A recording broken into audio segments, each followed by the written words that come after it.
speaking on the whole topic of economics, but linking it to humanism.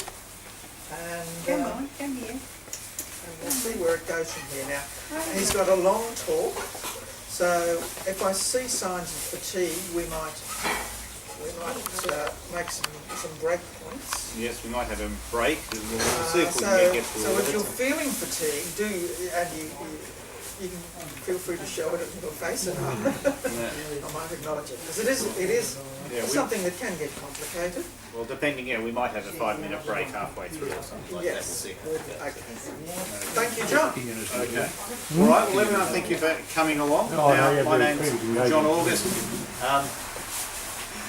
My name's John August. I'm Vice President of the Humanists. I've long been fascinated with economics. I was fascinated at school, but I couldn't really write essays, and I did reasonably well at science, so I ended up in science rather than economics. But certainly at school I found the ideas of economics and this grand clockwork system where the wheels whirl around and things happen. I found that quite fascinating. So I have been fascinated with it, and as I'll talk about, there's a lot of values and people grinding axes and so on that get into contemporary economic debate. Now, I'm taking economics to be a theory of exchange, asset growth and valuation, together with ideas about the value of money, growth, productivity and employment in the overall economy. Now, what I'll be talking about is normative versus descriptive economics, the demonisations in economics and the normative prescriptions, groups that are taking unfair advantage of their situation, values like freedom that they're ignored, but we obviously have, leaving it alone, freedom, competition. Now we have Sourced and Veblen who came up with the idea of conspicuous consumption. That leads us into some value-based issues, like whether economic growth does actually make us happier, the nature of progress and the nature of waste. Then I'll look at behavioural economics and the light that it shines on rationality, selfishness, competition and how we relate to risk. I'll then look at some aspects of how exchange and businesses really operate, which lead us into what you might call complexity or chaos economics. I'll then start to look at some practical things in macroeconomics, including employment and productivity. That leads us into a consideration of resource usage and green economics. Finally, I'll try to have a look at whether all these assumptions actually sort of work together, and what would happen if we about those assumptions, because obviously I started off with one mainstream view of economics. It sounded a bit strange, and then I started to look into all these more detailed, more sort of radical views on economics, which I obviously found quite fascinating. So there is a lot of axe grinding apologetics out there, and I don't think the stories that I'm telling are caricatures. I think people really do try to say that the free market is X, Y, Z. But some of the things that I say, some people might disagree with my conclusions and say, oh, that's maybe a bit extreme. So that's something to keep in mind. But I am aware that a lot of people in argument do paint caricatures or straw men of the opposite side. I'm really trying not to do that, but I'll obviously slip in some judgment from time to time. Now, one of the things about economics is you have normative and what might be called descriptive or positive economics. Now, normative, basically that's about the way the world ought to be or how it should be. Now, you might think norm, that's as in social norms, the norms of behaviour, the norms of what people ought to be doing. So that's your normative economics, and descriptive economics is trying to say, well, this is the way things are, and we're not trying to make any moral judgments about that. Now, but while there is the promise of descriptive economics, that's actually rare. Most of the time in contemporary debate, there's some prescription about how the world would be emphasising some value. At its most basic, there's the value that prosperity is good. But there's often a normative undercurrent, and that's worth understanding. Now, there's two normative things that are happening. One is the demonisation of certain groups and saying, look, these groups are taking unfair advantage of their position in the economy, and then after that I'll move into some more normative sentiments about, where people are cherishing the value of freedom or competition or leaving the market alone. Now, one first demonisation is that comes from Marxist economics. that sees the value of something as being based on the labour that's put into it. That's called the labour slip theory of value. Now, economically, I think this misses the point because value is, in a sense, exchange, dollars, costs, and so on. But ethically, we can see some problems with the way our system puts together remuneration and compensates people for the effort they put in. So there's an ethical point that the Marxists have, but I think they're losing touch with, in a sense, what economics really should be about valuation. So that does put me in the middle, so it's sort of acknowledging some of the Marxist sentiment. Now, a further assumption of Marxist economics is that the entrepreneur contributes nothing to manufacturing. This seems to me to miss the point again. You can separate mere ownership of something from using what you own. Now, but putting to one side how fair it is that you own something in the first place, there is some effort that you're putting in to coordinate the conditions under which resources are used and a factory runs. So this does involve some effort, and I think there's a validity to having some compensation there. Now, when I've worked for firms, and perhaps you've had the same experience, the boss or owner doesn't just slouch around living off the proceeds. Invariably, they're running around organising stuff and doing stuff. So I think it's fair to say the owner is entitled to some compensation, but we might say that the prevailing dynamic of power and so on means that they get more than their fair share.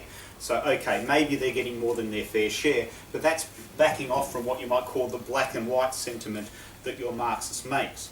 But anyway, the point is that from a Marxist point of view, you're demonising the owners of capital, the entrepreneurs, and saying, look, they're basically not putting in their fair share and the workers are being taken advantage of and so on. Okay, now a second demonisation is that comes from Georgist economics, which has to do with land ownership. So in particular, it looks at the fact that the value of land increases when people around you do stuff. And so Georgist economics, yes, that's Henry George. Now that's the main recent person, though you can actually get some Chinese philosophers. I think Mencius was actually talking about what was called land value taxation a very long time ago. So you have actually had some non-Georgist people promoting these sorts of ideas. But in contemporary Western history... Georgism... Henry George was the name... Like Marxism, right? Yes, the Georgism, Marxism, that sort of thing, I'm talking about Henry George. Now, in the UK, there's this whole history of enclosure laws from the 1600s onwards. Now, on one view, this meant that people owning swamps actually drained the swamps, and there was this improvement in the quality of the land that everyone benefited from. But another view of these enclosure laws is that people were turfed off land that they had previously used and were thrown into poverty. Now, a Georgist sentiment challenges the enclosure as devaluing the idea that we all have an equal right to land. And if you occupy it exclusively, then you should compensate everybody else for the harm that you do in doing that. There's the idea that by teaching someone to fish or farm is better than just giving them food or whatever. But what if there's no land for them, no river they can access? By this view, being denied operating space is a fundamental precursor to an effective life, one that we might be denied. And this is a view that this originates in Roman property law, where you've enclosed vacant land. The other thing is that ownership is meant to provide the incentive to do good things with land. That's a sort of a counter notion. There's some tension there. Now, when we pay for housing, there's the price of the land is on, the value of its location, a function of its proximity to things of interest, railway stations, town centres, beaches, shopping centres, and so on. And if basically you're living on some land and the government builds a railway station next to you, or even private interests build a shopping centre next to you, the value of your land just goes up, and basically it's not through anything that you have done.